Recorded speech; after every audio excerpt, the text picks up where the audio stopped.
Folks, my new book, Not Sick of Winning, A History of President Trump's First 100 Days, is available now. Just head over to notsickofwinning.com to buy it on Amazon.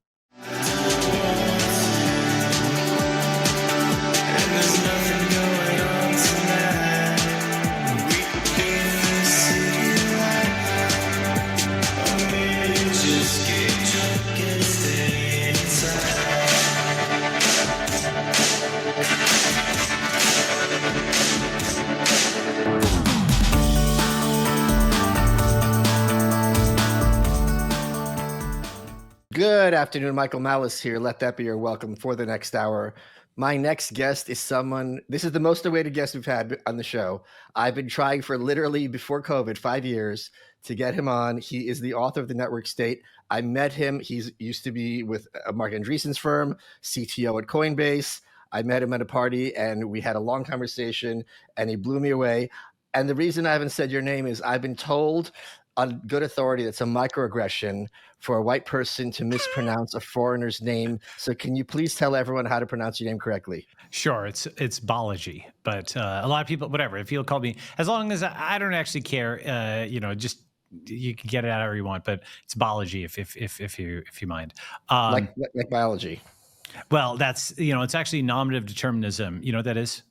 Have you know that? Not in this context. So nominative determinism is like if your last name is Winner, then you might be a winner. So that probably prompted me to get into genetics and so on and so forth because of its adjacency to the word biology. So that's actually what I started my career in. It's funny you said that because one of my proudest moments, I was on Rogan and I'd been working with Janae Marie Kroc as a fitness coach. And I said, there's like 5 people who have lifts named after them. There's the Arnold Press named after Arnold Schwarzenegger, Pendlay Rose after Coach, I think John Pendlay, Kroc Rose after Matt Kroc, and deadlifts named after Kevin Deadlift. And Rogan's like, the deadlift's named after Kevin Deadlift? I'm like, no. But it was such a, but if that was the kid's name, there's really one path forward for him only. Yes, that's right. No, your deadpan is very good because people at first they're wondering if you're serious, which is a good skill. Anyway, all right. So, no, you're not running this conversation. Calm down. Go. I got a lot of questions for you, and I want the viewers to know why they should listen to you. Go. My good friend Patrick Friedman, who you probably know, he lives here in Austin as well. He is the grandson, Milton Friedman, son of David Friedman. He said something once to me in the last couple of years, which blew my mind, which he says, "I'm sick of arguing about theory. We're in a place where we can move, we have the tools to implement and move liberty forward in our lifetime in enormous ways." And when he said that, it just really it's such an obvious thing, but it really took me aback. I'm like, yeah, why are we wasting our time having purity spirals on Twitter where right now freedom cities are being implemented. Also, crypto is a great example of this. And when I talked to you at a party, you sat me down and you were the only person I have met ever who had a path step by step to achieving liberty. And every single one of these steps sounded completely feasible to me. So it wasn't like, you know what we're going to do? We're going to elect like this person as president and all this Congress, and then everyone's going to be educated and involved. And it's like, none of those things are happening, or maybe one will. So I was so impressed with your blueprint, which is the basis of the network state, because one of the things I always talk about when I talk about liberty is, this kind of passport world we have is like horse and buggy technology in a post-cell phone world. And you really laid it out. So I know you have a presentation. You're the first guest we ever had who actually has not a PowerPoint, but a series of slides. But I'm going to hand the floor over to you because I was so taken aback and I was so excited that the viewers get to hear what I heard one-on-one, which just 5 years later, I'm still kind of like in awe. Well, that's very kind of you, Michael. I appreciate that. And before I get into it, I think Patrick's done a lot for freedom. I think it's a bunch of folks, and I think the pathway, just very briefly, and then I'll go into the slide deck, is cloud first, land last, but not land never. The thing is that for many years, people have wanted, why does Elon want a Mars colony? Why does Thiel and why did Patrick want seasteading? They want that clean slate to be able to build where just nobody else is there. It's the same reason you want a blank sheet of paper. It's the same reason you want like an open document with nothing there. It's not because, you know, you don't think other books are great, or, you know, that other code is great, that's fine. But you just want a clean sheet of paper. Completely reasonable thing. I mean, that's why we incorporate new companies. That's why Right. we build new buildings, right? Like sometimes you want to be able to do it from scratch. And also, if you can't do it from scratch, you may not be able to actually do it, because doing it from scratch means you need to know everything, for example, from plumbing, if it's a building, or, you know, there's a lot of details that go into a book. For example, when you did your book, doing it from scratch taught you something, right? That reading one wouldn't tell you. So the issue is that all of these other things, like, you know, seasteading or Mars, or, you know, sea land, for example, they all kind of started with either a technological breakthrough or the land, and so they're kind of far future. And then the more conventional ways are winning wars or Right. revolutions or elections, which are very difficult to do. I'm not saying it's impossible, but I also wouldn't advise starting a war or a revolution. And even an election, you know, it's contentious and it's not obvious that you actually have control over the outcome. People That's right. vote and they think they have control, right? So, what is the seventh way? If it's not Mars, if it's not seasteading, if it's not, you know, let's call it micronations like Sealand, if it's not war, it's not revolution selection, I call it the cloud country. And I wrote a book at thenetworkstate.com on this. And the concept is very simple. It is, you have an online community. For example, you're an influencer or there's a creator, and you organize it to crowdfund territory offline, and you start co-living together. And it actually just starts there. And the reason that should be feasible is you have tens of thousands, hundreds of thousands, millions of followers often online. Those people actually often share your diagnosis of what's ill with the modern world, right? And they're also in the U.S. There's all these abandoned small towns. There's these abandoned college campuses, and actually around the world, for example, Japan has a Kia and a Nada. Have you heard that term before? I've not. It's like it's abandoned farmland, abandoned, because unfortunately Japan has this fertility crisis, right? Yes. So there's actually, you know, very nice stuff out there. Now it's often run down in some way. Nothing is ever completely perfect. You need to have a frontier mindset. You know, when you go into an abandoned town that hasn't been there for a while, you need to be ready to deal with pests or with go Can I ahead. interject here? Yeah. But there's two kinds of people, right? At least one Yes. is, okay, this is run down, whatever, and the other is, what a great opportunity. Like, I can take this and I can make this something wonderful and exciting and beautiful. And just to your point earlier about how what I regard as the malevolence of politics, if 1,000 of us have the same rough worldview, and we can argue about the edges, and you over there have a different worldview, why are we locked into the same polity? Like, I don't know what kind of music you listen to. I don't care. I want you to listen to music that you enjoy and go to the concerts that you enjoy. And maybe you could tell me, hey, I had this concert, a great time. Great. I don't like that band. I love it that you had a great time. But when you have a government which forces us all to listen to the same music all the time, no one is happy. And you get antagonism. That's right. That's right. And basically, I think the key, insofar as there's a contribution that I've made, it is the fractal frontier. So, you know, the whole thing about America in the 1800s was this wide open frontier, and you could go and build there. In 1890, as you know, the frontier closed. And that actually, people at the time said, oh boy, it's like the octagon, you know, the steel cage match descending. With the frontier closed, no escape, everybody had to punch it out. And that was the 20th century with World War I and World War II and all these wars. It's like a steel cage match, right? But then in 1991, actually, the commercial traffic on the internet was legalized. That was actually a critical thing. We know about the fall of communism. You know, you've written your book, The White Pill is a great book. But actually, and also you may know, India liberalized at that time. Many countries went away from communism. But something that's less appreciated, that frankly should be like a first-class thing that everybody knows about. Have you ever heard of the NSF acceptable use policy? No, maybe not by that term. One of the most important regulations that was ever sunset. Essentially, until basically the early 90s, commercial traffic was prohibited on the internet because it was just an EDU and military network. And they said there's going to be spams and scam and malware and porn if you allowed commercial traffic on the internet. And of course, they were right. Yes. But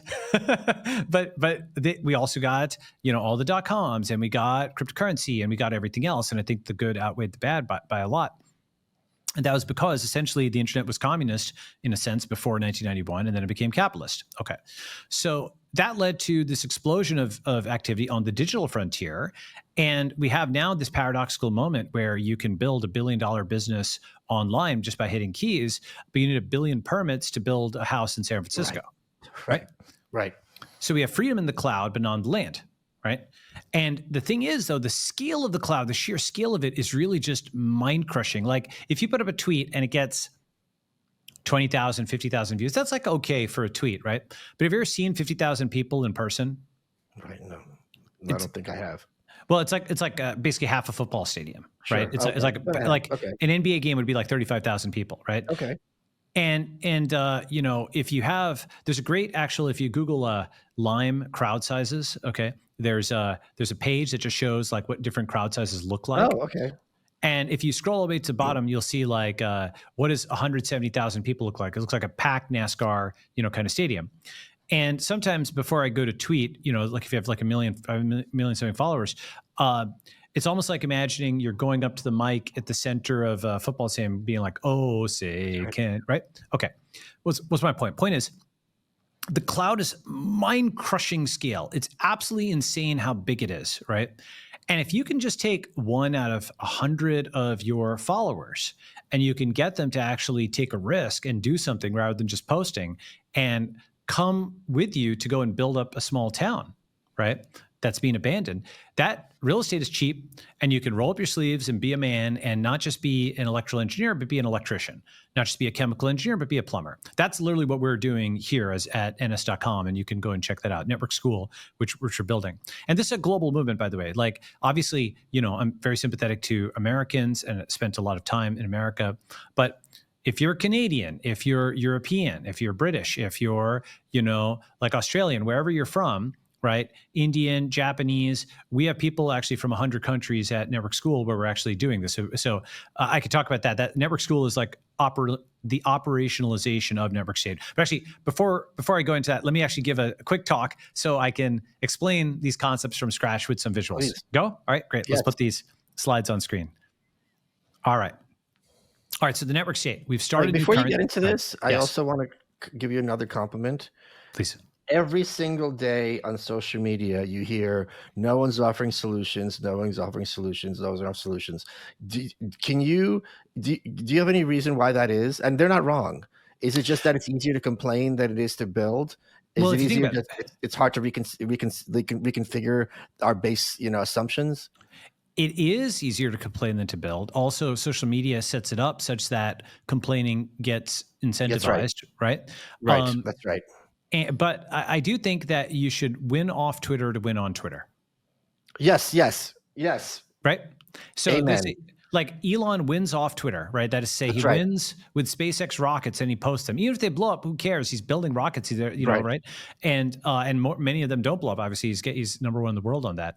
So I think the other thing is the buttons, basically the user interface that you've got on current iteration social media.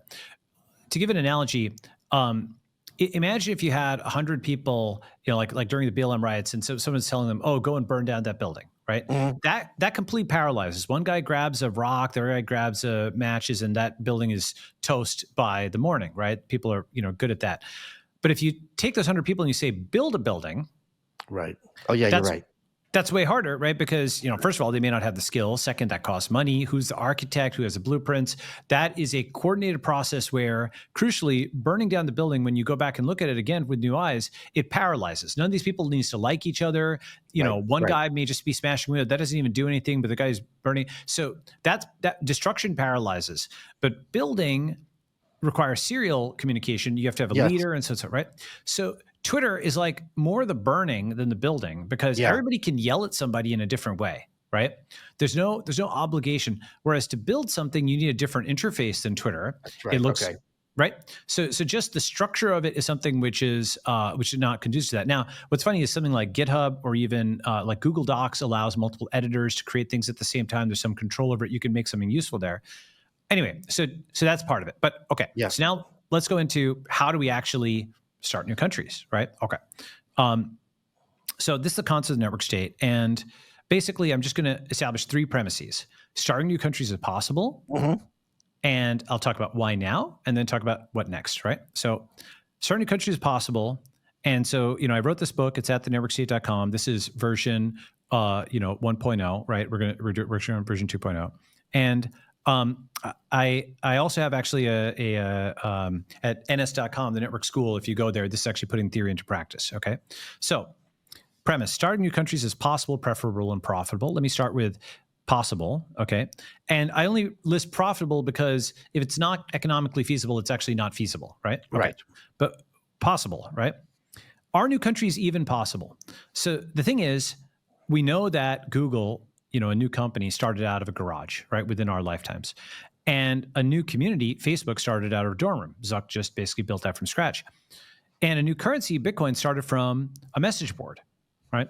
So could we build new countries? Could we build what I call network states? And just to be very concrete about what does a network state look like, this is what a network state looks like. It is a physical social network. Okay, that's to say it's a social network where the clusters of people around the world crowdfund territory and co-live together. So this is an example network state with 1,729,314 people. It owns subdivisions in Tokyo, Mumbai, Delhi, New York, wherever. Its annual income is $157 billion across all of its people, and it's got this square meter footprint. And this is a way that you can get something that has the population, annual income, and real estate footprint of a legacy country. The key distinction is, just like Bitcoin's a decentralized currency, a network state's a decentralized country. So how are you calculating that square meters in terms of what land they have? It's just what they own property-wise. Okay, so literally just my house would count towards that, or your house, or something like that. Exactly. That's right. Okay. And now, eventually, when you own a large enough bit of territory, you may be able to negotiate a special economic zone and some gradual measure of sovereignty. Okay. Right. And when I say gradual is a very important word because it's not. There's many degrees of intermediate between 0 and 1. Right. That's right. If, for example, you just got a zone where self-driving cars are legal and actually non-self-driving cars are not legal, that would you don't have to change every law. In fact, you want to keep all the existing laws because you don't need to change the law on assault or graffiti or whatever. You keep all of those the same. Those are all being debugged code that's been there for many, many years. But if you change that law in self-driving, everything else changes. The entire geography of the town changes. All kinds of things change, right? So you make these very selective edits in these special economic zones. By the way, Balaji's not talking pipe dreams. This has already started happening. Yes, so we have already passed this point. Oh, am I getting ahead of you? No, you're absolutely right. But basically, you're right. This is not pipe. But I want to show the reason I say this is I like to be very concrete and achievable, right? We know social networks exist. We know crowdfunding exists. So social network that crowdfunds territory and co-lives, all three of those things exist. Just we have to put them together, right? Yes. Okay. So how do we get to 1 million people? Well, actually, you can start with, for example, one guy in this example in Japan, and he has 17 people, and then 172. He recruits them over the internet. They start co-living together, and at the beginning, it's just a LARP, right? Almost. It's just like a group of people that's like an online community that decides to co-live. And it's just a scale LARP. But over time, as you get more and more people, once you have 250 people, you can take over a building, right? That's the thing is offline scale is so much more powerful than people think. A few hundred people offline is so much bigger than 250 views online, because a 250 person apartment building can be afforded by 250 people. Right. And what you find, by the way, when doing this is that it's both much more rewarding and it's more challenging to coordinate people in the physical world towards a common goal. But it's actually like the roll up your sleeves of the old America, what America was, right? And what the internet can revive again. Right? And I also want to point out something else that kind of goes with that, which is this is going to attract a certain type, which validates that kind of growth. And it's going to, for other people who don't think in these terms, their eyes are going to glaze over. This is crazy internet stuff. It's not for me. Correct. It's not for you. So leave us alone. You continue your path. No one's bothering you. That's right. The frontier is a filter. Yes. Right. So this will attract the kind of person who's early to Bitcoin. This will attract the kind of person who's early to a startup. I think of this as the third kind of thing: internet company, internet currency. Now we have internet community. Yes. I had a call with our sponsor, and it was very revelatory because I learned that 4 companies control over 80% of the U.S. meat industry, and China controls the largest portion of U.S. pork. These companies are using awful tactics to crush American family farms, and with those additives they're putting into the food, Americans are stuck with sketchy meat. So what can we do about this? Let me tell you about a company that's coming up swinging on behalf of American family farms and your family's food security. That's Moink. The business is simple. Moink's meat comes from animals raised outdoors where a pig is free to be a pig. No, not only Rosie O'Donnell, all their pigs. Their farmers are given an honest day's pay for an honest day's work, and they deliver meat straight to your doorstep at prices you can actually afford. Born, raised, and harvested right here in the United States of America. They sent me a bunch of meat. We cooked it up, and it was delicious. And I got to tell you, food tastes better when it's raised ethically and patriotically. That's just my opinion, and I'm sure yours. Support American family farms. Join the Moink movement today. I told him I wasn't going to do that. Join the Moink movement today at moinkbox.com/malice. Right now, you get free wings for life. They're the best wings you'll ever taste, and for free, but for a limited time. moinkbox.com/malice. That's moinkbox.com/malice. Less than 2% of Americans are farmers, yet 100% of us eat. Let's support the people who support us. Let's get back to the show, and thank you, Moink. So now, if we get to 1 million, why does that put us within country range? So a key concept, non-obvious, is most countries are small countries. So these are, if you define a country as a UN member, the majority of countries actually have less than 10 million people. In fact, there's 38 that have less than 1 million people, and almost a dozen that have like less than 100K, right? Oh, wow. Okay. And so that's actually, because we're used to thinking about the US and Russia and China and so on and so forth, Right. just giant things. But most countries just have sovereignty, and we've built social networks. I've built social networks, apps, funded all kinds of things that are way bigger than this, right? Online. Right.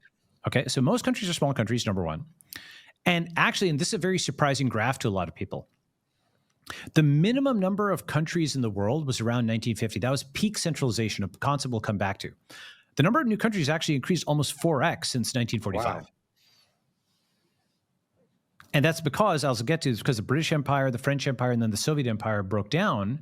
And as the centralized states started metabolizing and breaking down, you got these new countries.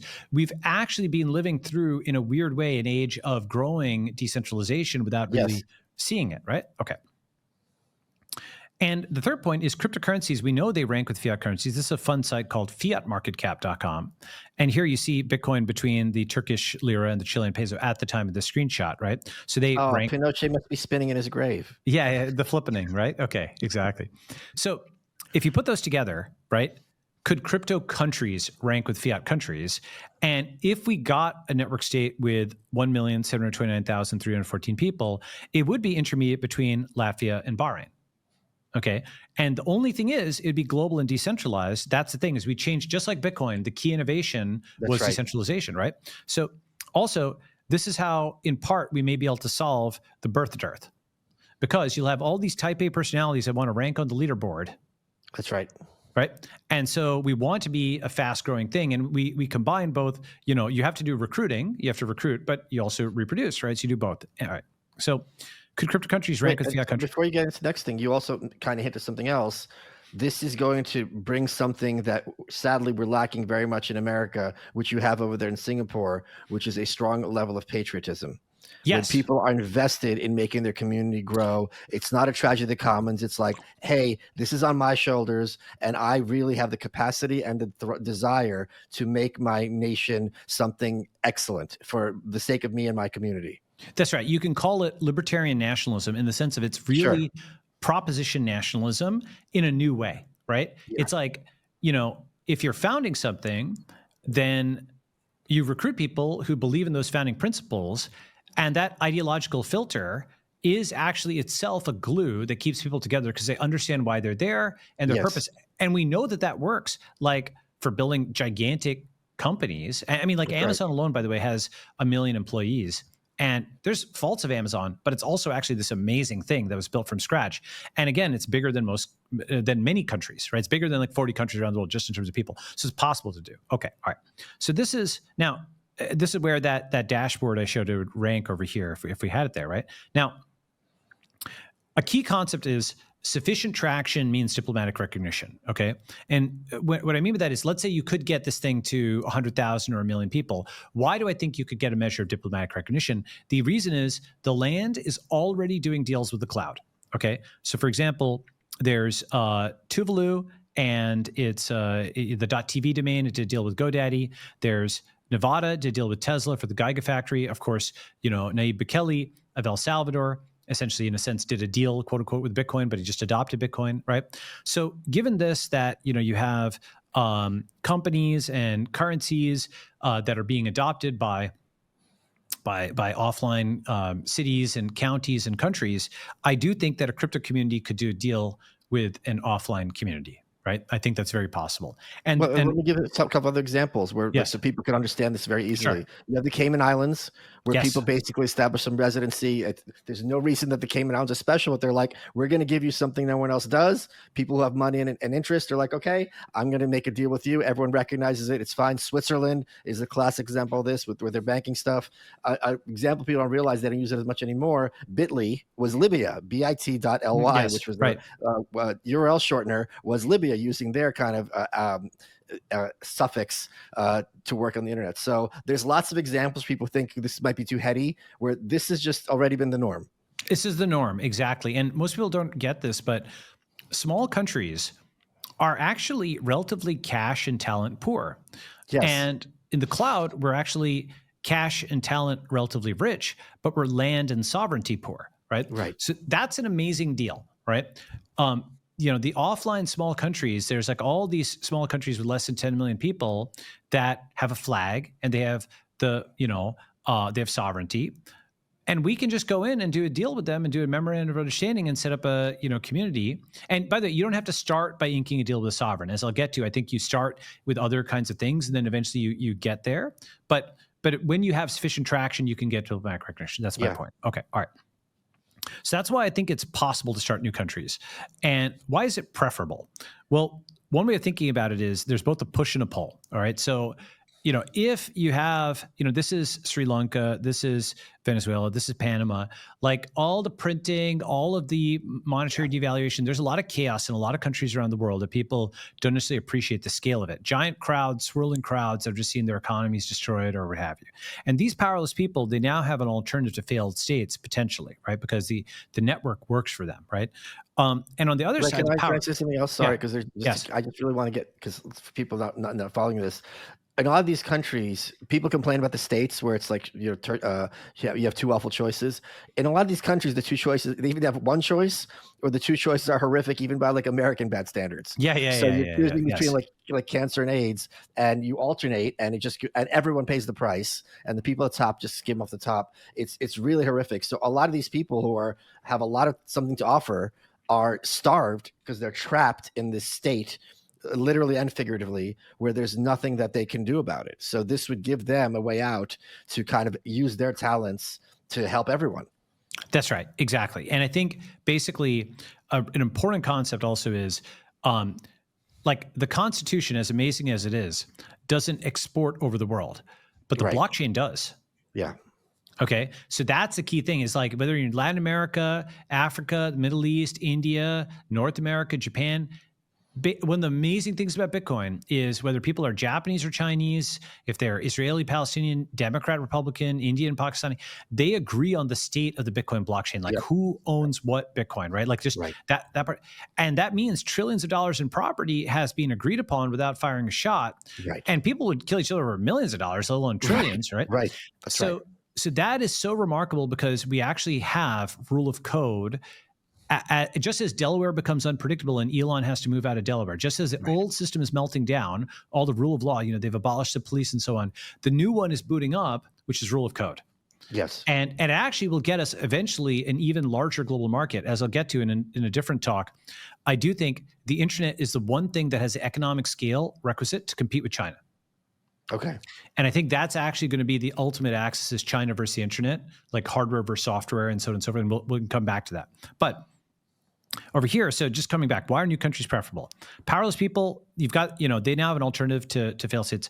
And ambitious people now have an alternative in the form of frontier societies, because since humanity's original migration, whether it was, out of Africa or to America or to the moon, the power user has wanted to push the limits. And this is actually the same as the crypto coalition. And the reason I say that is, like, crypto has the powerless who just are trying to hang on to a bank account, and the power user is trying to push the limits of what a bank account even is, right?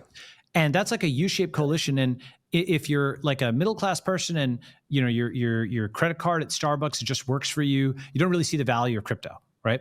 But if you're trying to move millions of dollars around the world in a second, or you're trying to just hold on to your money without the government seizing it, then you need crypto, right?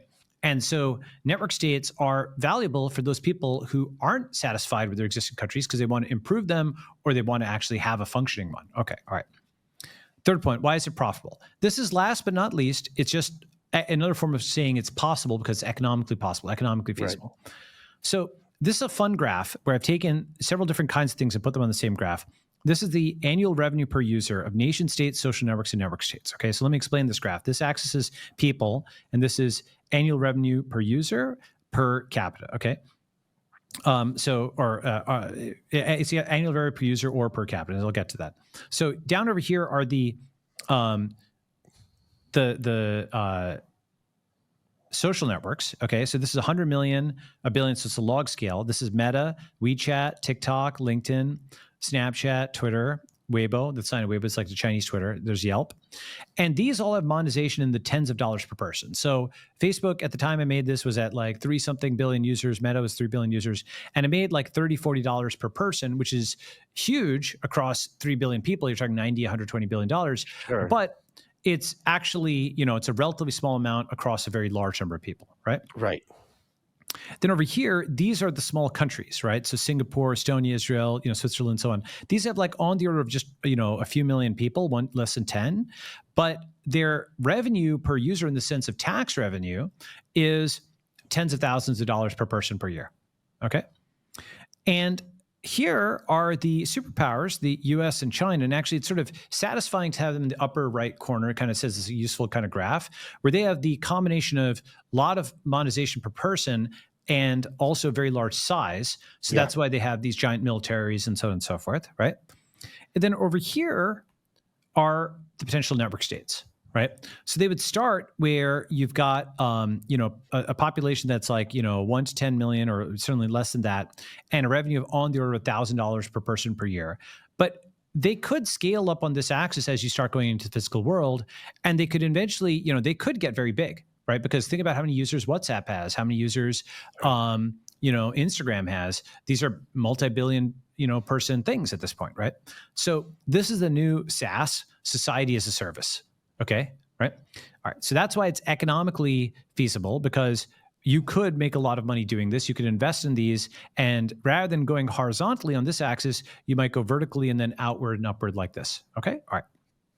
So now, why now? Now let me get, so I just went to the technical. Now let's talk about the stuff that you might be more, not more, but comparably interested in, which is the historical, and this may be new stuff. I'm not sure we talked about this before. Okay, so why now? Because I think history is running in reverse. So what do I mean by that? Basically, I mentioned that, back then in 1890, the Western frontier closed and now the internet frontier opened. But there's lots and lots of things in the world that are kind of in a mirror moment where the new thing that's happening is like the opposite of what happened in the past. So let me give some examples. So back then, Spanish flu. That's right. Today, COVID-19. This was heavily censored and this was heavily covered, right? Back then, you had the captains of industry. Today, you have the tech founders, right? The 1800s. Okay. Back then, the journos defeated the founders. Okay, Ida Tarbell brought down John D. Rockefeller, but Elon, net, is defeating the journos, right? Okay. Back then, the New York Times was actually siding with Stalinist Russia versus Ukraine, as you're aware. They helped choke out Ukraine. Now they've reinvented themselves as the champion of Ukraine, which is like Der Stürmer, reinventing itself as like, Israel's newspaper or something, right? Is that funny? Right? It's true. I just think that's quite an extreme analogy, but yes, I follow you. Yeah. So it's basically like, and so now NYT is on Ukraine side versus Russia, right? So that's a flippening, right? So that's back right, then, right? Go ahead. No, I was agreeing with you. That's about great point. That before it's like there's nothing. Durante was saying that the Russians just have to tighten their belts. There's no famine, and now it's just like the Ukrainians, are just tightening their belts, and now it's like the Ukrainians are the heroes. The Russia's the new Hitler. Yeah, exactly. That's right. Okay. So in here, this is this amazing image from the late 1800s. Okay, that shows Uncle Sam laden with all. Okay. And China is the market, right? It's like, Yeah. this is a stereotypical Chinaman, that from, as they called them at that time. And they have all of these signs that say wanted, like 10 million rails and, Yeah. 2 million fans and whatever. And so the US was a manufacturing superpower and China was just the passive market. Wow. Crazy, right? Yeah, So it's just fascinating. Yeah, because these are the receipts. these are receipts. That's right. So now, of course, that's flipped around completely, and China ships goods to America, right? Okay. Back then, Russia was a senior partner to China. Now, today, China is a senior partner to Russia, That's right. Yeah. right? Back then, you had a British ancestry man running India. Now you had an Indian ancestry man running Britain, right? By the way, to your audience, I'm not saying that in a triumphalist way. I'm just saying it's just like, it's like a reversal, right? Wait a minute. And both of these men, I'm sure, had certain predilections that we don't need to discuss. No comment. I actually don't know that, but so we can see history. Now, let me say what this is quantitatively. I gave examples of it qualitatively. So quantitatively, this is one of the most important graphs in my view of the world. Okay. And it says a lot. It's thousands of years of economic history in just a few bullet points or data points. So essentially, if you took the center of mass of the world economy, okay, and this is obviously an approximate thing because, Sure. China doesn't exist in its current form. So you're approximating Beijing as a capital. You're approximating, India was only unified in modern days. And so, but if you just take a rough approximation of these economic centers and you do your best calculation of kind of what the center of mass is, the weighted average of the latitude and longitude of these things, you have something where the center of mass of the global economy was basically in the middle of Eurasia, right? Why is that? That's because Europe was a thing, but so was India, so was China. That's why Marco Polo sought out China. That's why Columbus took the risk to go to India. That's why the Mongols and the Huns at various points were able to defeat Europeans militarily. That's why the Arabs were able to invade Andalusia. There was a degree of military and economic parity across Eurasia, right? And at some points, for example, the Mongols had the stirrup and they had actually a technological advantage, right? Okay. So then with the Industrial Revolution, the center of the world economy rocketed out to Europe, right? And then with all their weapons, everybody beat each other's brains in, right? And then 1950 was actually peak centralization and peak westernization. It was the moment where you had the minimum number of sovereign jurisdictions in the world, the maximum amount of centralization, all these roll-ups into these Giga states, right? All the city-states got rolled up, okay? And basically, this era over here from 1950 to 1991 is actually extremely historically aberrant and unusual because this is not how the world used to be. And then what happened is after the end of communism, and once Vietnam turned capitalist, China turned capitalist, India turned capitalist, Russia turned at least less communist, and so on and so forth, Eastern Europe turned capitalist, this whole thing just started rocketing back to where it was much faster than it came. And this happened in thousands of years. This happened in hundreds of years. And this happened in tens of years within our lifetime. Yeah. Okay. And so this is not a projection anymore. This is already flipped, right? This already happened. Okay. This was a projection that was made in, 15 years ago. It's actually moved faster than that. So this is an example of quantitatively history literally moving in reverse. You have like a U curve, right? It's like if you look at it from the side, it's like a U. Mm-hmm, mm-hmm. Here's another example of a U-curve, if you squint a little bit, where marginal tax rates in the U.S. were actually maximum in the mid-century, and then they've fallen since then. The Soviet Union had 100% marginal tax rates, but under, the economy FDR built, it got all the way up to 90% in the U.S., right? So it wasn't communism, but it was actually very, very confiscatory, and it was hard to build a fortune in the mid-20th century, right? Okay. And when people talk about, quote, inequality rising, what it really means is the state controls less of people's money than it used to. So it's the income is being re-decentralized to individuals rather than into this state, right? Yes. Here's another thing, quantitative things running in reverse. Back then, China was 1/10 U.S. steel production. Now it's 10x. Okay. Back then, America was ideologically unified. So what is this graph? This is showing congressmen, okay, and an edge between them, between Democrats and Republicans, is if they voted the same way on the same bill. They both voted yes together, for example, okay? And FDR actually did build a uniparty. He did unify the country, right?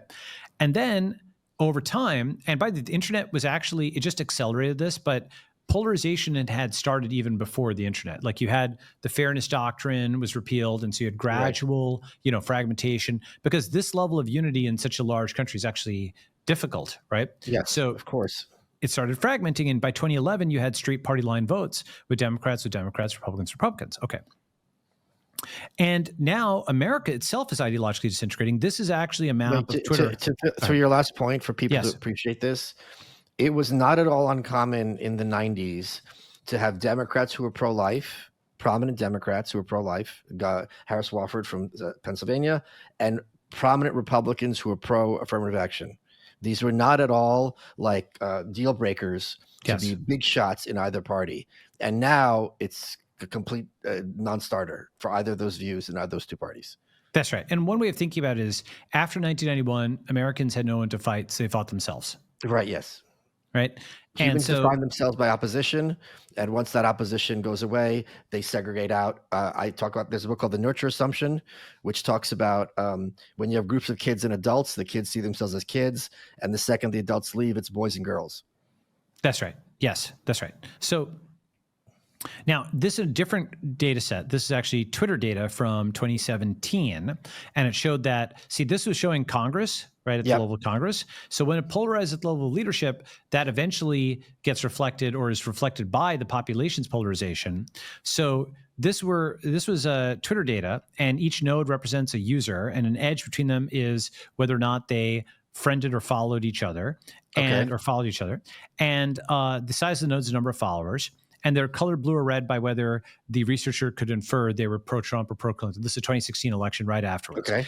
And the thing is, I'm saying America's ideologically disintegrating, but this is actually 2017. Now it's ideologically disintegrated. Yes. Because Twitter actually doesn't exist anymore. It's a Tower of Babel. We only have Gab and X and Truth on the right, and we have Blue Sky and Mastodon and Threads and TikTok on the left, right? And so, the digital secession has already happened. J.D. Vance going into Blue Sky, which you saw the other day, 80,000 people or something blocked him in one day, right? That is something where it's e unum pluribus. It's not one country. I know that's not the correct Latin, but you know what I mean. So it's not out of many one, it's out of one many. And the issue is here, what people don't fully get, I think, is nowadays everything happens internet first, and then it's printed out in the physical world. For example, you do a Google document and you hit print if it's important, okay? Or less obviously, you go to Amazon, you fill up a cart online, you edit it, and then you hit a button and it's printed out at your door. Or you go to an Uber and you tap a button, and then it's printed out and the car arrives and you go and get it, right? So when we see this level of digital separation that's happening there, that means America's due for something. I don't consider it actually a civil war. I think of it as actually something more chaotic than that. I think of it as American partition. Do you know what Indian partition was? No, but I mean, I'm the main person who's been normalizing the idea of national divorce. So yes, okay. I understand what you're saying. So basically, partition in India was this kind of chaotic event in 1947 when India got independence. And basically, Pakistan and India, the borders were just announced 2 days after independence. And then all of these Hindus had to get out of Pakistan, and Muslims went into Pakistan. And people were shooting and stabbing each other. All kinds of scores were being settled, crazy violence and so on. Under 1 million people died, mass migration. And even if people kind of knew it was coming, at a high level, it was just a surprise that happened, especially because Hindus and Muslims actually had lived side by side for a long time without issues in India, and then just polarization and ethnic tensions rose. The reason I mentioned that is that was something that was semi-organized. It wasn't a civil war because it wasn't uniformed, right? Right. Instead, it was there were governments, right? There was political stuff, but it was basically sort of this kind of thing, blue versus red. It was more like BLM. It's more like, the kinds of riots and things that we're seeing, which is not really organized, but it's clearly ideological, despite the fact that it's disorganized. Does that make sense, right? Yes, of course. Okay, so this is America having ideologically disintegrated. And because America's ideologically disintegrated, that's why we're going to see new countries. And let me explain. You remember this graph from before? Right. Yeah. So the reason this happened, as we were talking about, is the British Empire broke down, and the French Empire broke down, and then the Soviet Empire broke down, and that was a huge thing over here, right? So when the American empire breaks down, we're going to see a huge surge of new countries. And so to explain why, if we go backward in time, we mentioned that this was the minimum number of jurisdictions, right?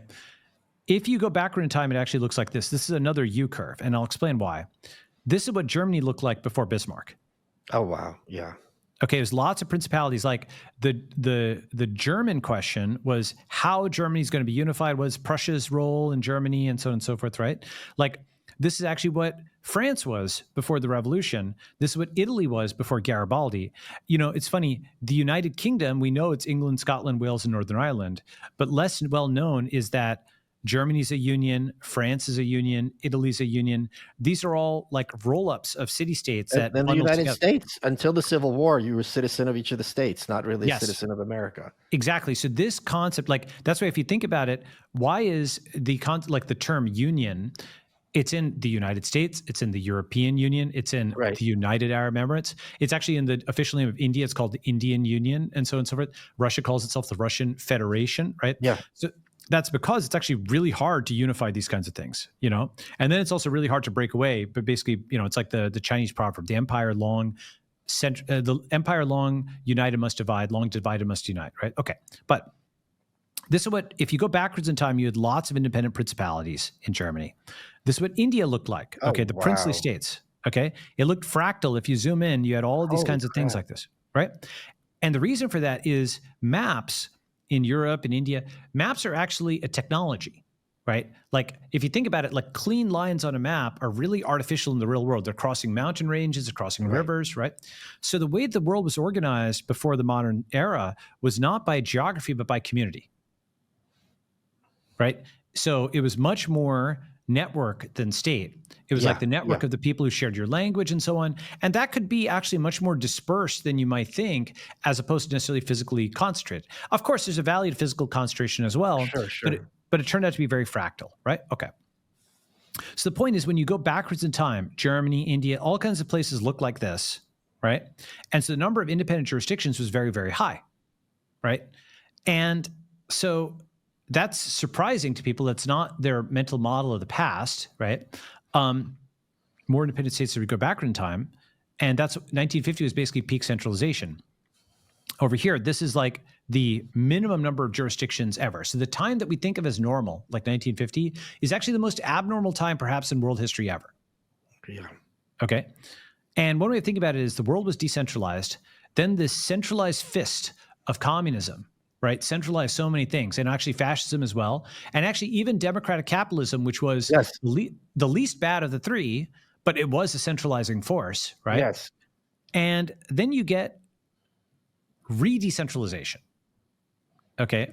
Now, this is also something that's technological. So you go from like mass production to the iPhone, which puts all this, you know, in the palm of one's hand, right? But you also go from the uniparty to, you know, fragmentation, right? So it's both the technological and political phenomenon of re-decentralization. That's why history is running in reverse. But we aren't done re-decentralizing. Basically, when the American empire like breaks down, and in fact, this is something where actually all four tribes, Blue, Red, Tech, and China, all are essentially against the current status quo, because obviously Red is against the deep state. Yes. Blue, however, is against the Trump administration. Right. Tech is against the regulatory state, and China's against U.S. hegemony. Yes. That means it's almost like a solar eclipse where all four of those forces are pointed down in a way that they haven't within our lifetime, right? And that means that the current, like, Republicans want to withdraw. I mean, we'll see what happens with the current war and so on and so forth. You know, it's in real time. But I think on balance, telling Europe you have to pay for your own stuff, on balance, telling Japan that it can't buy U.S. steel, on balance the tariffs, on balance the student tourist visas, worker visas, you know, reducing them or cutting them off. On balance, these things are going to mean that the U.S. is withdrawing from the world and becoming, for lack of a term, less globalist, right? Yes. Fine. I think there's going to be a lot of negative impacts of that as well. I don't think people fully realize that. We can talk about that. But let's just call that a phenomenon that is happening. That means the rest of the world is now like sort of blinking and being like, well, America is no longer here. All right. How do we figure things out? And lots of things will revert to a different kind of configuration without US pressure being there, right? That's right. Okay, so that's re-decentralization. And, you know, yes, the world is multipolar. And now the downside of this is when like some stabilizing force that was there, even if it's bad, if it goes away, do you just get chaos, right? Because when the fall of the Soviet Union happened, you had many different kinds of outcomes. Some places did great, Estonia, Eastern Europe, and so on. Others very much not so much, like Chechnya, you know, Central Asia, Tajikistan. There was a giant civil war just in Tajikistan, right? Turkmenistan, yep. All this kind of stuff, right? Okay. Yeah. So there's a guy actually, this guy is the president of Kazakhstan, or he was at the time, this quote. He said, if the right of nations to self-determination was realized in reality on the entire globe, over 600 states would emerge on Earth instead of 193. Of course, it would be chaos. So he's also seeing up and to the right. Doesn't he look like if someone crossed Trump and Xi into one person? Well, he's got, I mean, the thing is, he lived through the fall of the Soviet Union. That's why his hair is all gray, right? He lived through all this stuff. So he saw this kind of stuff happening, right? Of course, yeah. Yeah, so he knows that there would be, if that actual right. So for example, if the Basques got a state, if the Catalonians got a state, right? Sure. If the Kurds got a state, if every group that said they want a state got a state, they didn't necessarily have to get in the same place. It might be chaos. Okay. And the other thing is, look, just think back to when we overthrew the British in the U.S. It wasn't at all clear what the Constitution was going to look like, or whether there would be one. Everyone was like, "All right, we're not members of the British Empire anymore. Now what?" Now what? Exactly. Right. There was that window where they could have gone any direction. It could, exactly. That's right. So maybe he's right that there might be chaos, but maybe we can forge order out of the chaos. Maybe that's what's next. Okay. And so what next? So basically, I wrote this book on the network state. I held this conference. Actually, it's going to happen again October 3rd, 2025, fourth annual Network State Conference. So go to ns.com conference. Where's that going to be located? Singapore. Okay, cool. Yep. So, and then I've opened Network School. And so Network School is at ns.com. You can come there. So basically this is opening day over here. I got to ask you. I know you've done well for yourself, and you don't have to answer this question if you don't want to. Sure. But would you feel comfortable telling us how much ns.com cost? Oh, it was affordable. I was able to get it. Yeah. But it's great. Affordable is a contextual term. It was affordable for me. Okay. That doesn't answer anything, but that's fine. Sure. So I can afford it. Okay. Thank you. So define this word. So it's still early, and but we start new companies, and so we start new companies, new communities, new currencies. I think we can give new countries a try, and so come to ns.com, check it out. There's tons more I can say, but let me pause there. Okay. We're all feeling it. Costs are rising on everything: gas, groceries, home repairs. And if you're a homeowner, you've probably thought, should I call American Financing to refinance and pay off this credit card debt? Then you second guess yourself because that low mortgage rate you currently have. Listen, that low rate, it's not saving you if you're drowning in credit card interest at 25% or more. That's the math no one wants to face, but it's costing you thousands. Here's the truth. If you're only making minimum payments, that debt will follow you for years. And that's why people are calling American Financing, because they're saving customers an average of $800 a month by using their equity to finally break free from credit card debt. You owe it to your family to see what's possible. No upfront fees, no pressure, costs you nothing to find out what you could save every month. And if you start today, you may be able to delay 2 mortgage payments. So call American Financing today. That's 866-336-5030. That's 866-336-5030, or even easier, americanfinancing.net/malice. NMLS 182334, NMLSconsumeraccess.org. Thank you, American Financing. Let's get back to the show. So I think I know this is going to upset a lot of people, but I say this in the best way possible. And maybe you're not going to like this either, but sure. I'm sure you're going to understand what I mean by it. This, to me, is Americanism at its best. The idea of... Go ahead. Sorry. Yeah, go. Say what you're going to say, and I'll say. I was saying, seeing a space that is empty and using your drive and entrepreneurship and pulling yourself up, metaphorical bootstraps and otherwise, and being like, I'm going to create something great in this space, and it's going to be lasting and permanent, and it's going to be a shining example to people all over the world. I think that's right, and I think it's funny. There's in a sense, I think of what we're doing as the version 3.0. Yeah. Or the version 5, right? So if you have Greece, Rome, Britain, America, then the internet. And so if you say version 3.0, you have the United Kingdom of England, Scotland, Wales, and Northern Ireland. Then you have the United States, and then you have the network states.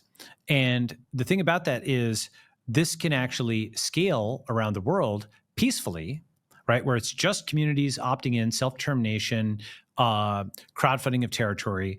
Bitcoin has gone to trillions of dollars without a bullet fired, right? Right. So it draws from India's tradition of nonviolent independence. It draws from Lee Kuan Yew on the city-states. It draws That's from right. Herzl and starting new countries with a book. It draws from America and the Constitution. It draws from Dubai, actually, in terms of building new cities from scratch, right? And it draws from many different strains of thought without necessarily endorsing everything that comes from every different strain. You could Right. take the good pieces. And I do think of this. I mean, of course, I love America. I love the country that that I grew up in, that I spent much of my life in. I think it has. I think this. I mean, the problem with this is when we talk about Uncle Sam, and if I say Uncle Sam isn't going to make it, then people say, "What, you want Uncle Sam to die, our beloved uncle, right?" And I'm like, actually, he's very sick, and he's $175 trillion in debt. And, I can point to the polarization. I can point to the fact that all these cities are burning. Go ahead. There's being an oncologist and being a murderer. That's exactly right. And so by being 10,000 miles away and by just building something literally on the other side of the world, I'm about as far away from America as I can be physically. And I'm just trying to, in my own way, show, what the opposite of a fire is? It's a crystal structure. Right? Because a fire is like contagious anarchy and disorder and it burns. But when a crystal structure really works, it goes like this, and beautiful order, like a diamond crystal goes like that. That's like contagious order. It's like the positive side of things, right? So we're building a crystal structure which shows, and actually, if I could project a website, can I project a website? Let me see if I can do that. So you see this opening day. So we have, can you see that video that's going on screen? Yeah. So we actually have done exactly what I said, summoned the followers from around the world, and we've just been taking over this. Our first node is like this, basically this place that China built overseas that they abandoned. And so China's lost our gain. There's this, was that Vitalik I just saw? That was Vitalik, yeah. Vitalik and Brian Johnson, right? So we've just taken over this gigantic abandoned island, right, off the coast of Singapore. And we've got, so these are all basically famous tech founders, CEOs, executives. We have drones. We have an awesome gym here. Everybody's getting jacked, right? Look at that. Is that cool, right? We have, so that's Brian Johnson's son, actually, and Brian Johnson, yoga studio. And so, yeah, we have kids. Actually, it's good for kids. We've got this beautiful, isn't this cool? Right? Yeah. And we're actually doing it, right? This is like, we've got outdoor talks, and we've got, people play chess. It's just awesome, and you can just kind of work and have fun. And, we have, a little few parties and stuff like that. We have bonfires, right? And yeah, this is, this is what we're doing, right? So, this is our drone shot showing some of the island. Do you see that? Wow. Is that cool? Yes, very, extremely. So we're actually really putting theory into practice. And if this works, so, your viewers go to ns.com, apply to ns.com. You can say you saw this on Michael Malice's show. And you can come visit for a day or a week or a month. A month is a good time to visit because that's kind of, you get into the flow of it and so on and so forth. And we have lots of people, maybe 30, 40% of people come from the US. We have people from more than 100 countries, though. We have people from Uzbekistan. We have people from Panama. We have people from Korea. Korea went left recently, and so far left, and maybe go anti-crypto. So we had Koreans come who were like, I want to get out of this place now, for a while. We have Ukrainians and we have Russians. We have Indians and Pakistanis, right? We have basically people from all over who are pro-tech, pro-builder, and they want to leave some of the old, issues at home and just show how we can build society together, right? Can I say something else? Yes. I'm guessing a lot of these people have something in common, which is they're going to be high openness and probably somewhat low on agreeableness, which means you're going to be. No? I would not say they're low on agreeableness.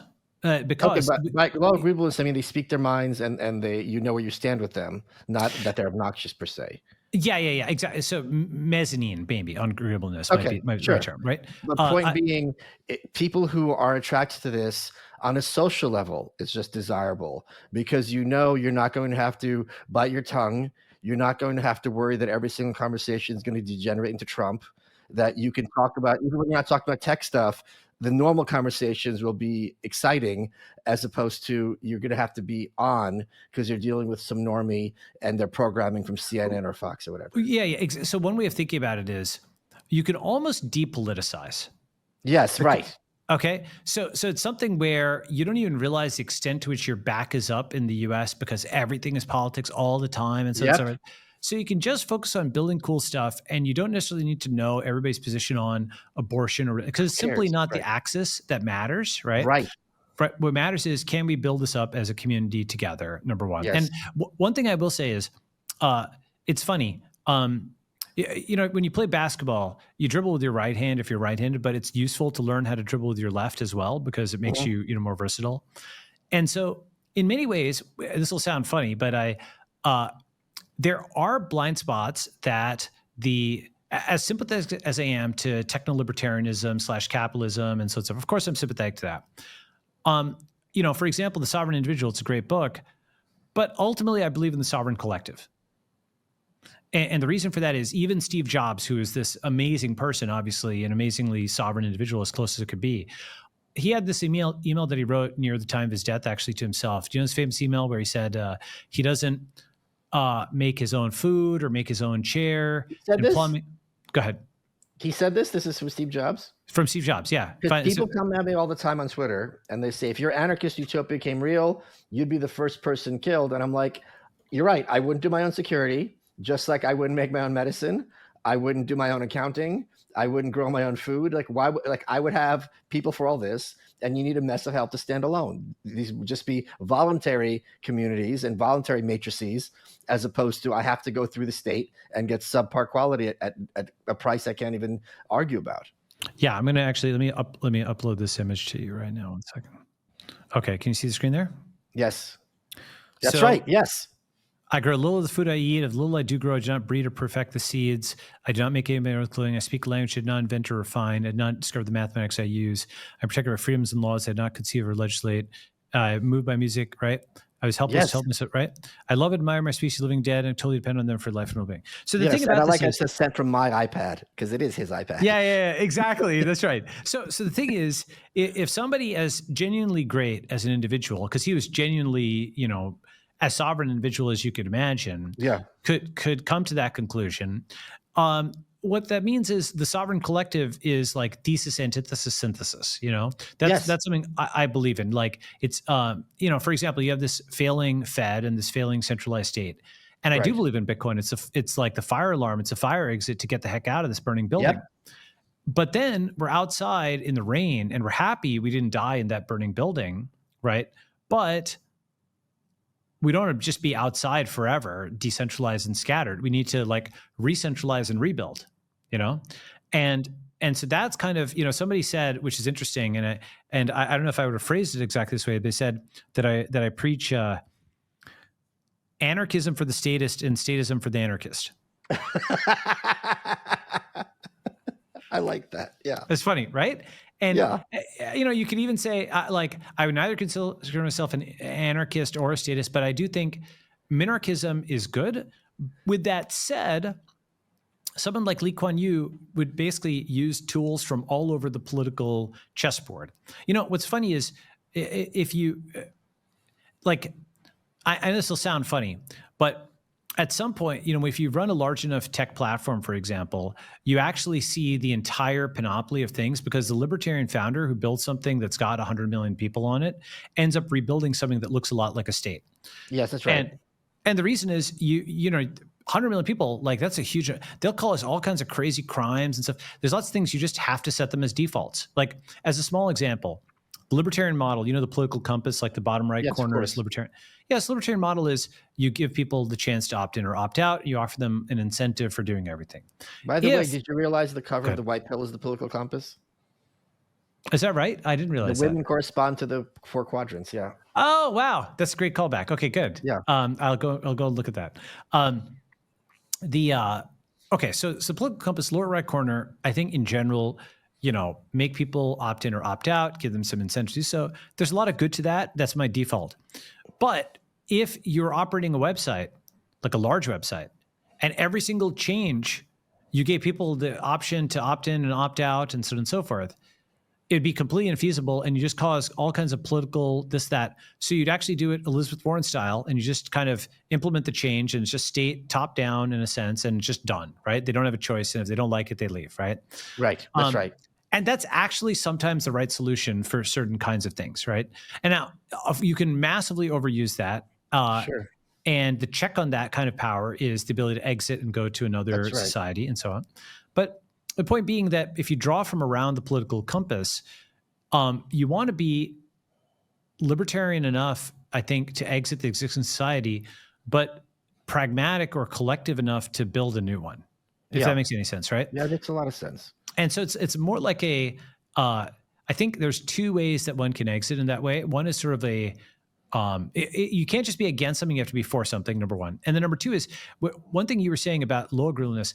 I actually do think mezzanine agreeableness is good, because the point isn't to like yell at each other in a new place. You can yell at each other on X. Sure. The point is like minimum necessary disalignment or maximum possible alignment, a better way to put it, to build this new thing. Anyway, coming back. So the goal is— I say one more thing. I think the Yeah. low agreeableness becomes higher agreeableness when you're with like-minded people. Yeah, exactly. That's right. Exactly. The thing is, it's rationalness. Yeah, right. right. Or rationality, rather. I disagree with people I consider irrational, and I agree with people I consider rational, and I see no need to squabble with other people who also want to get to Mars and do awesome things, right? And what's cool is this is like, here's one other aspect that I think is surprising to Americans, but that I learned in the early 2010s. So I taught a MOOC with more than 200, you know what a MOOC is? No. A massively open online course. Oh, okay. So I taught a massively open online course in the early 2010s when universities were first starting to put that stuff online, with 250,000 students, which is actually big even for today. It was actually the first MOOC that taught Bitcoin crowdfunding and so on and so forth, back when Bitcoin is double digits. Okay, so a lot of people got into Bitcoin through that. Okay, among other things, taught about other things. And in that course, I was like, who are these students? That's a lot of people. And so I just randomly sampled people, and I just talked to them every week. I picked like 10, 20, 30 people, right? And I talked to, for example, some guy from Romania, and it was really interesting so he spoke English with an accent, but he spoke English. Sure. And he's very conversant in internet memes. He's like, oh, scumbag Steve, good guy Greg. He knew all of that, right? Yeah. But what he didn't know were the New York Knicks or hot dogs, right? Or I don't know, like subway stations like that kind of stuff. And I was like, wow. Like, we think of the internet as America, but the internet is its own thing. With its own language. Exactly. And the key concept I realized was the internet is to America as America was to Britain. Yeah. It started off British. It owes a debt to Britain. Of course, it's always, there's some late unpleasantness, but basically America's fundamentally friendly towards Britain and respects Britain, but it became its own thing, right?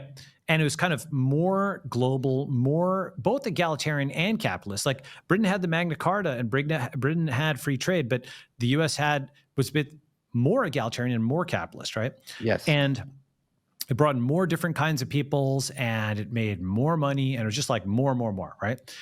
And the internet is actually, to America, what America was to Britain. It started off American. It started off with American IPs and so on. And in fact, this question, by the way, of is the internet American, will be one of the most important questions of the next 10 years. And at first, people think it's ill-posed because they say, of course it's American, because it started out American with DARPA and whatnot.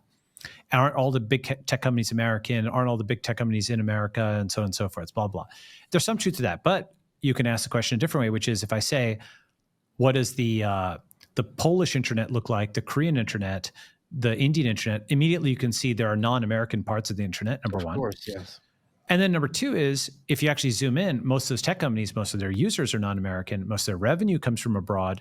Many of their employees, more than 50%, are immigrants or children of immigrants. It's like definitely more than 50%, depending on how you count.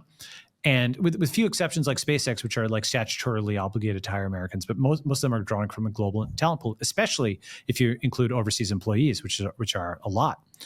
And then there's 425 cities around the world that have a unicorn. Last I checked, so the internet has actually taken some of the best American values, and it's of course it's the libertarian values of freedom and capitalism and contracts and so on, but actually it's also some of the and this is hear me out for what I'm going to say. Okay, the progressive values of equality, science, media, even democracy, because the internet is a peer-to-peer network where we're all equal on the internet. That's right. Yeah.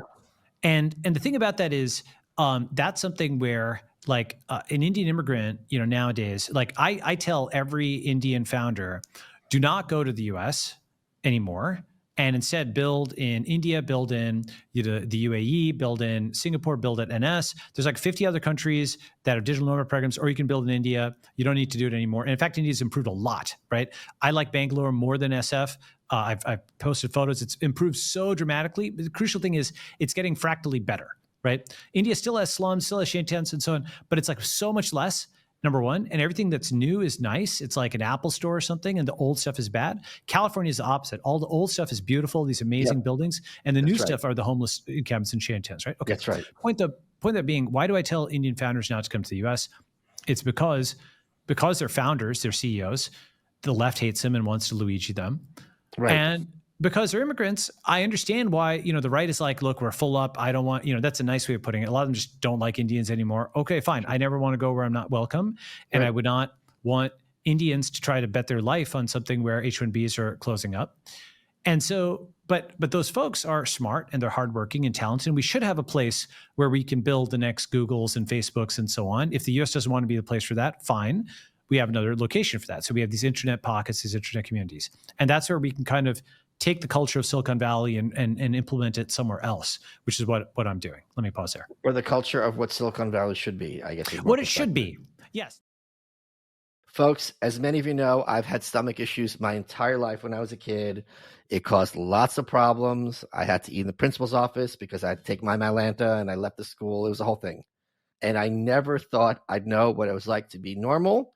And then I had a coworker who had Crohn's, which is no joke, as you guys know. And he recommended probiotics, and I tried them. And it was the first time, and I was in my 20s at this point, where I could have a normal relationship with food.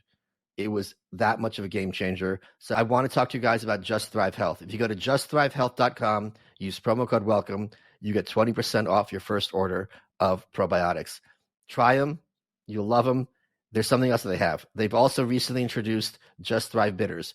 Bitters are tasteless capsules with 12 bitter herbs, which are clinically proven to wake up your digestive system for results that you can feel. No more bloat, burps, or bellyaches after meals, just comfortable digestion. And you can try them risk-free, because if you don't like them, full product refund, no questions asked. If you're having stomach issues, you've probably told yourself, like I used to, either this is just how it's going to be, or this is normal. Just because it's happening to you all the time doesn't mean that's the way it has to be. Please try it. You will be surprised how much better your digestive system can be. And by the way, once that happens, everything else falls into place. That's justthrivehealth.com, promo code WELCOME for 20% off your first order. Full product refund, no questions asked. Your health is your greatest asset. Thank you, Just Thrive Health, for sponsoring the show. Let's get back into it. The problem is Silicon Valley is actually, it's not as left as wokeness pushed it to be in the 2010s. And it's not as right as MAGA kind of did. It's kind of its own thing because it's internationalist and capitalist. It's just That's right. It's fundamentally focused on building stuff, right?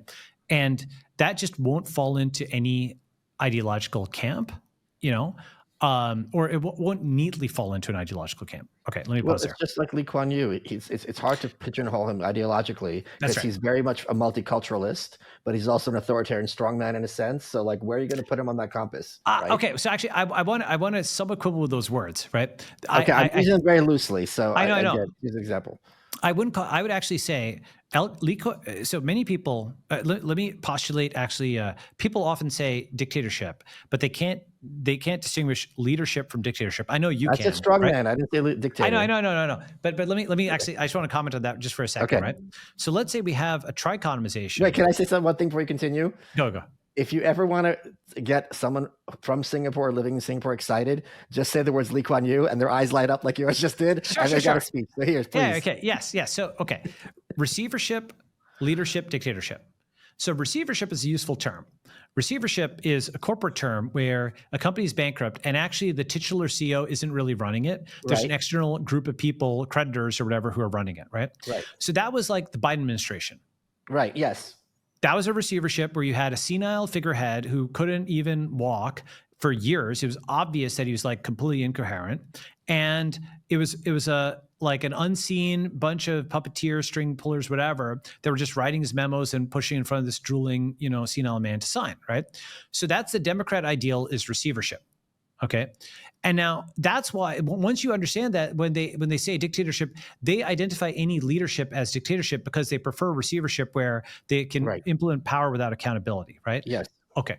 So LKY, actually, his big advantage that actually most people underrate is other Asian leaders like Park in South Korea or Chiang Kai-shek in Taiwan delivered comparable growth. But what they couldn't do actually is they couldn't argue in English. That's actually Lee Kuan Yew's superpower, was he didn't shoot people. Right? He instead, he argued in English. He was really eloquent. He sued the journos. He won the suits against journos. He was all about winning the argument in English. And actually, if you look at that, that is, all of the sort of right of center strongmen who have, they won a tactical victory or a military victory, they just couldn't make their case in English. Right? Pinochet, Salazar, Franco, like Park, Chiang Kai-shek, all those guys had to resort to shooting because they couldn't win the argument verbally. Now, I know that's much easier said than done. Okay. Sure, of course, yes. But like Reagan, and I know people also want to crap on Reagan today, but Reagan could make the argument in English, as well as, of course, he believed in a strong defense. Right? Yes. And I think that's a really underrated thing, right? Because in general, very, very roughly, the right is visual, the left is verbal, the right is concrete and the left is abstract and so on. And when the right gets animated, it just says, oh, all that verbal stuff is BS and, let's just smash whatever, right? But it's not BS. Actually, you need both, right? You actually, that's why I'm ultimately a centrist, Like, for example, I'll give you one concrete example, like this Greenland thing, okay?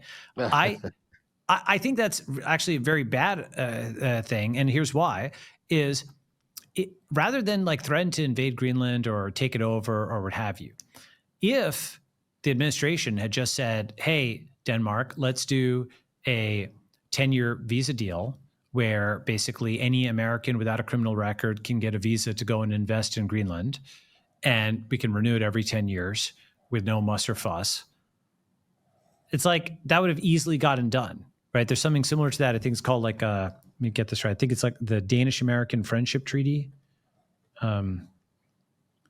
Dutch-American Friendship Treaty, right? So basically something like this, the Dutch-American Friendship Treaty is something where just about any American can kind of get in there if you're self-employed, no maximum age, Oh, wow. The point being that the U.S. did not need to threaten military. You know what it's like? It's like you're at a store and there's like a candy bar and you pull out a gun. Right, yeah. Why'd you do that?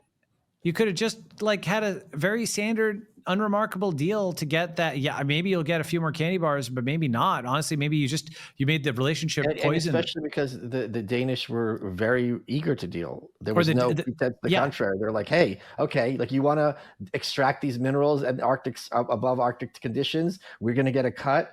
Everyone wins. Great. Yeah. You want to put more troops there and protect our borders? Okay. Like, it's not going to cost us anything. Yeah. Exactly. That's right. And similarly for the Canadian thing, a huge own goal, frankly. I don't know if you've seen this graph. Do you see the graph of like what happened with the polling?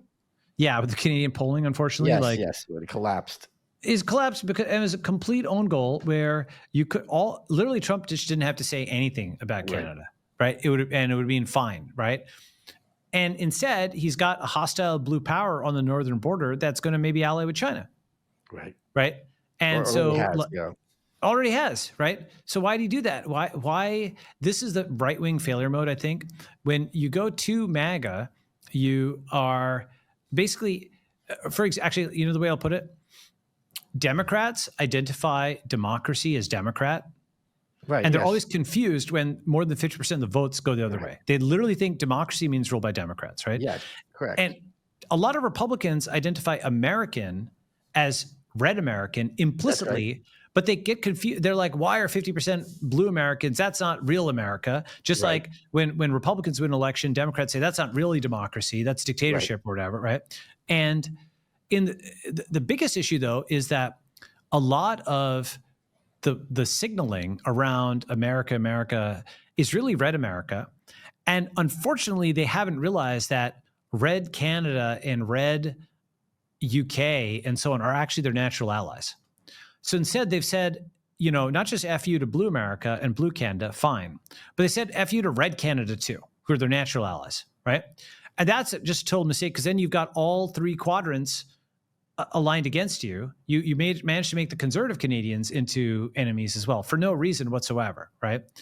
That I don't think is strategically smart, and that's why I would really consider myself a centrist in that sense because you want diplomacy. Diplomacy is good, right? It's You cheaper don't. too. It's cheaper. It's smarter. It's, right? Like minimum necessary enemies. Why make enemies unnecessarily? Especially of like conservatives in Canada. They're also suffering under like Trudeau and now They're Carney. suffering worse in many ways than Americans under Biden by far. Exactly. So this is like, or the problem is people are trying to identify these things at the level of the state when it's actually at the level of the network. The issue is not America versus Canada. It's red Americans and red Canadians versus blue Americans and blue Canadians, right? And so it's like when people post the thing about, when Britain was throwing people in jail, right? They're like, oh, well, it sucks for them that we have free speech and so on. Actually, it's like blue Americans working with blue Britons to throw red Britons in jail, and they should just support the red Britons. But they haven't really realized that their genuine borders don't line up with the borders on a map. They're the borders of a network, not the borders of a state. And the other thing is the Brits are the guinea pigs. So if you could figure out a way to help the Reds stop it there, we don't ever have to worry about it coming here. Same with Canada. That's right. And I think so. Now, what's good is we do have Bitcoin, right? And so Bitcoin, I do think that, so people have thought, said, who's Trump's successor, right? So just, this is a funny statement. I don't mean this in a negative way or anything, but I do think after Orange Man, Orange Coin. After MAGA, after Orange Man, Orange Coin. Oh, you're not wrong. Right? So after MAGA, maximalism. Yeah. Bitcoin maximalism is what's waiting in the wings that I think will inherit the mantle after MAGA because I don't think MAGA is realistic about the debt. Yeah. They say they're still in a denial zone where, like, look, Elon said, did my best. Yeah, right. That's our best guy. Yeah. Okay.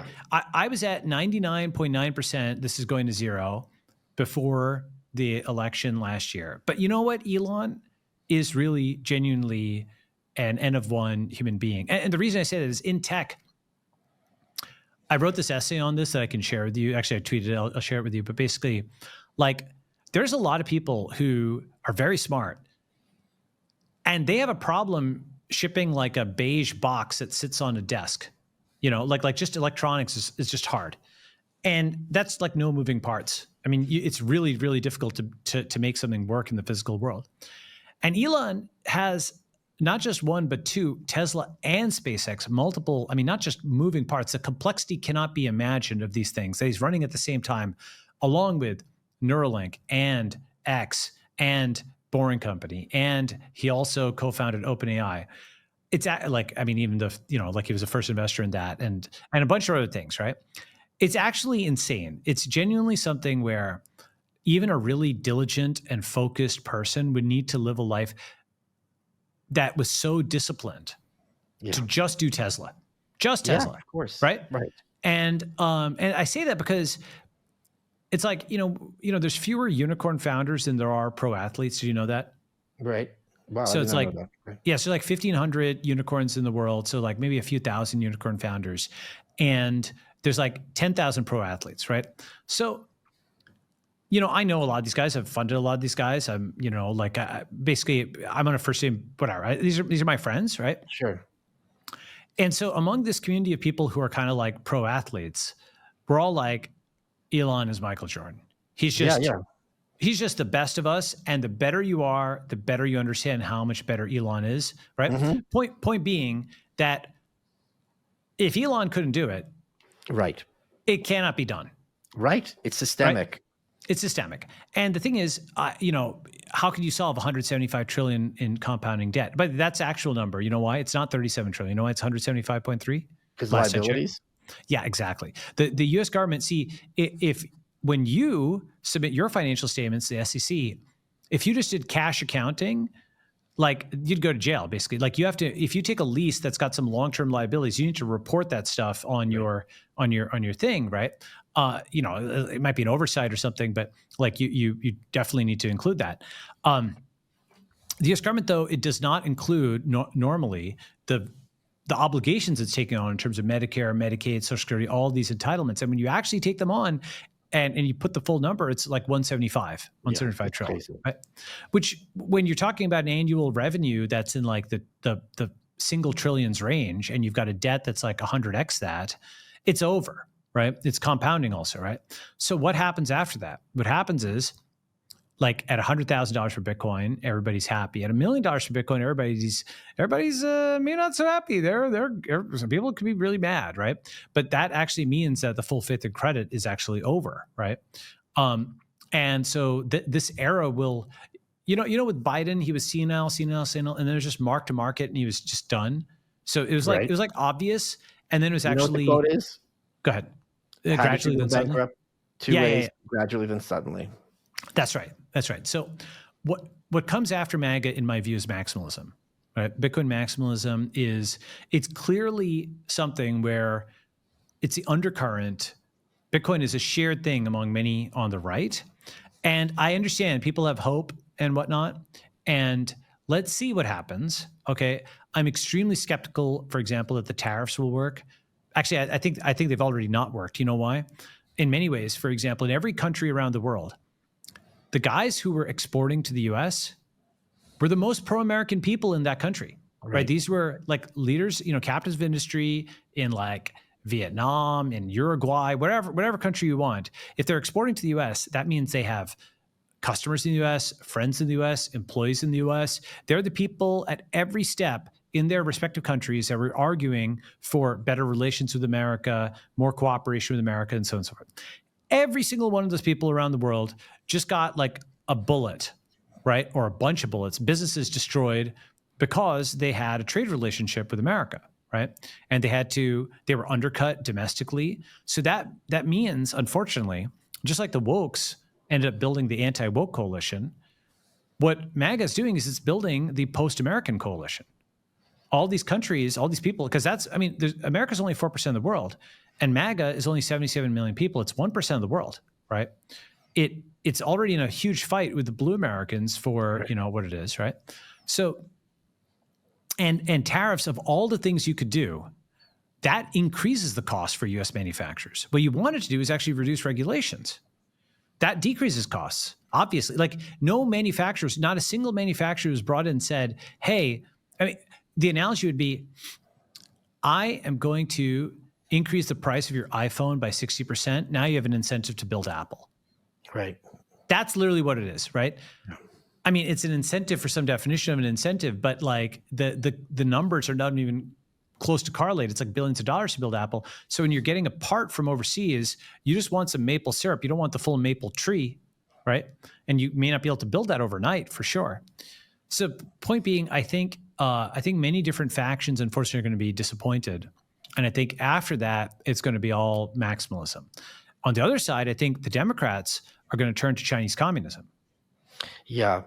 And I think, if you're seeing Tim Walz talking about China being the intermediary, I had a whole article on this, how Newsom, goes to China, that's saying Nixon goes to I China. pointed out, and I'm sure you agree, that there's a huge segment of the Democratic base who are happier under COVID restrictions and who want that regimented society. And in fact, when I brought this up on Fox News and on social media, no one pushed back. Everyone's like, oh shit, you're absolutely right. If this was on the ballot, a huge chunk of those blue people, this would be their top in the ranked choice voting.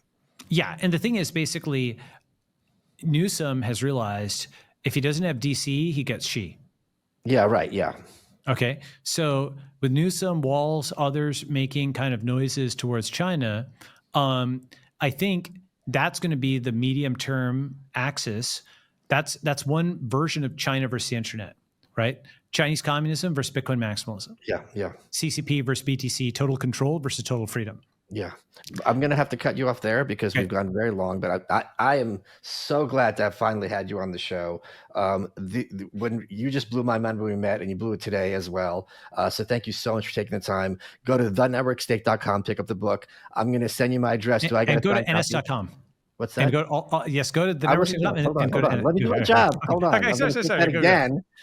Please go to thenetworkstake.com, which was cheaper to buy than ns.com, to get the book. Will you send me a signed copy? I will absolutely send you a signed copy of V2 of the second version. Yes. Yes, and go to ns.com. I think you talked me into, I have some couple of very good friends in Singapore getting my ass on a flight all the way over there for October, assuming I pass muster. Yes. I know the guy who runs it, so maybe I have it in there so I could get in. But I'm so glad you were here, and you really, I think a lot of people who watch this show are excited for a framework that takes the ideas that I've been talking about for years and shows what it would look like in reality, instead of arguing about who would build the roads and, can Trump marginally decrease the size of the budget or so on and so forth. So thank you so much. This was just enormously informative. So we're running out of time. What has been your favorite part of this interview? Oh, it's a lot of it. It's actually good talking to you, and also just, you're kind of, the network state is for people, a lot of the people in your audience, my audience, who are fundamentally, you want actually minimum necessary politics, right? And I think that part where we realized, I think there's a part where we both realized depolitization is what we want. And the way you get that is by building something outside on the frontier, right? And that's what America was, by the way. It was getting out of all the European wars and finding the frontier and getting over there, right? So the internet is the new world, and you can depoliticize by getting out of that and getting into building. You are welcome.